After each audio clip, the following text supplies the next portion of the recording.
What's up, everyone? Ever since Samsung announced the Galaxy S4, I've been waiting to get my hands on one. I know what you're thinking. Why don't you get the HTC One? Well, I happen to have one, so that review will be coming soon. Until then, let's get straight on into this review. The S4 includes the phone itself, obviously, the getting started guides, a USB cable, and the phone charger. The first thing I want to mention is how crystal clear this display is. I'm not sure if it's just been a long time since I've reviewed something, but this screen, just wow, it has such vibrant colors. It's really impressive. So the phone has been out for a while, and odds are you already know the basics, like how it has a 5-inch screen, a back-facing 13 megapixel camera, blah blah blah. Well, I don't really care about that. What I do care about, though, is battery life. If you're planning on going on vacation, you want good battery life. I was able to do a week vacation battery test, and yes, it did pass. The phone had plenty of battery to last from 6 in the morning to about 11 o'clock at night. Now, obviously, if you're on vacation or just out and about, you're going to want to take some photos. A great man once said that the best camera you have is the one that's on you, meaning that it's better to have some kind of photo than not to have one at all. However, having a good camera does help. I was blown away with the image quality with the S4. Photos turned out sharp and vibrant in the way they should. The S4 is all about software features, and the camera has a lot of options to capture the perfect photo. There's so many of them that I don't want to bore you with all the details. This phone has a lot of other software features as well. That's starting to be the future with devices. I mean, if you think about two phones that have the exact same specs,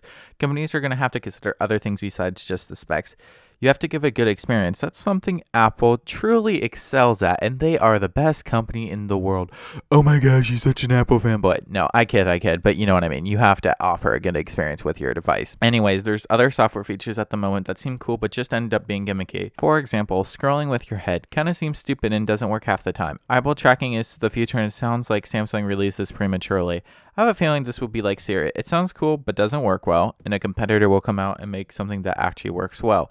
Anyways, the S4 has a lot of other cool features, but it seems like they're kind of overdoing it. The phone came with way too many apps, and I don't have many apps to begin with. Most of these apps are the apps that came with my phone. That brings me to my last point. I wish Samsung would just make TouchSS an install option with the phone's initial setup. I mean, I know they have the Google Play edition, but that's not good enough for me. Most people aren't willing to pay a bunch of money to get an unlocked version that comes with stock Android. If this phone came out of the box running stock Android, I can't even imagine how awesome that would be. Anyways, guys, there's a lot to be said about the Galaxy S4. It's a great phone with a beautiful screen, good battery life, and a crap load of bloatware. That's it for this review. If you've enjoyed this video, make sure to check out my latest video by clicking the annotation on the left. For a random video, click the annotation on the right. As always, make sure to subscribe and follow me on Facebook, Twitter, and Google+.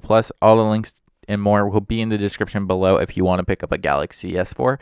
And until next time, I will catch you guys later.